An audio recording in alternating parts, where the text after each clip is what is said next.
Muy buenas tardes, que tengan muy buen día estudiantes del CENDEA San Carlos. Profesor Luis Arias les saluda. Vamos a realizar un pequeño repaso con respecto al tema número 1, que es conductores eléctricos.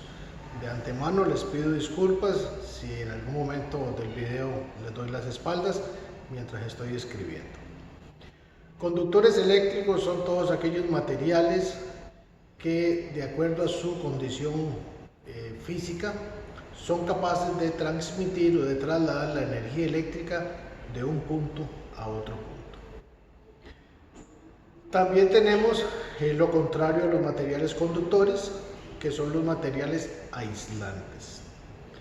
En este caso, los materiales aislantes serán aquellos que no permiten el paso de los electrones a través del cuerpo del material.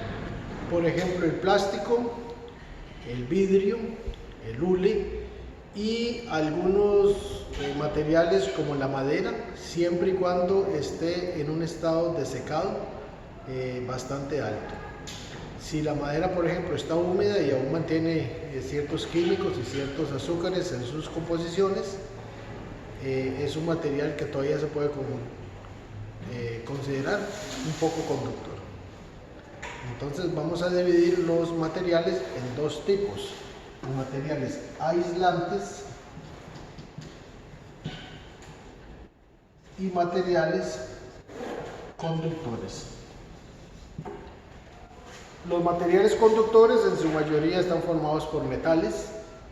En el caso nuestro, para lo que es la instalación eléctrica residencial, básicamente van a ser el cobre y el aluminio. ¿Ok? El cobre y el aluminio. Estos son los dos materiales más importantes en cuanto a lo que es la fabricación de material eléctrico, reconocido como cables. Los cables también se dividen en dos. Vamos a tener lo que son los cables y los alambres. ¿Cuáles son los cables? Los cables son aquellos que están formados por muchos hilos, y el alambre es el que está formado por un solo conductor. ¿Ok? Entonces tenemos dos tipos de materiales eléctricos: los cables y los alambres. El cable es el que está formado por muchos hilos. Al estar formado por muchos hilos o muchas hebras, es un material más maneable. Y el alambre pues va a depender de qué calibre es el que estamos trabajando, y así va a ser el grueso del cable. Los calibres de los cables se van a dividir de acuerdo a la necesidad específica. Por ejemplo, en una instalación residencial, la mayoría del cable que se va a utilizar ya una vez dentro del centro de carga sería el cable número 12. El número 12 es el cable que más se utiliza. En la parte externa vamos a utilizar, por ejemplo, el cable número 4 o número 6 para lo que es la acometida principal. ¿Qué es la acometida principal? La acometida es el segmento de cable que viene del medidor al centro de carga que está instalado ya dentro de la casa. ¿Ok? Vamos aquí a hacer una pausa y continuamos. Continuamos con el tema de conductores eléctricos. Vamos a ver el concepto de energía. La energía eléctrica se divide en dos conceptos, que uno es la energía alterna o corriente alterna y la corriente directa. ¿Cuál de estas dos es la que utilizamos en las partes residenciales? Pues la energía alterna o la corriente alterna.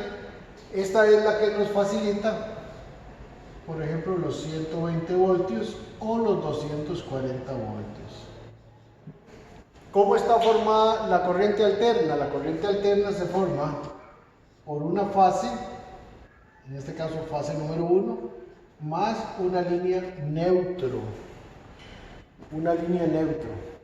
Y a esto se le agrega siempre la tercera línea, que sería la línea de vida, que es la que antes se conocía como tierra. Entonces esto más una línea de vida. En el caso de la corriente directa, ¿cómo se trabaja? Ok, la corriente directa es todo aquello que se puede acumular en baterías. Llámese batería de un carro, batería de un celular, la batería de un foco, todo lo que se puede almacenar. Ok, entonces tenemos una diferencia entre corriente alterna, no se puede almacenar, y la corriente directa, todo lo que se puede almacenar en baterías.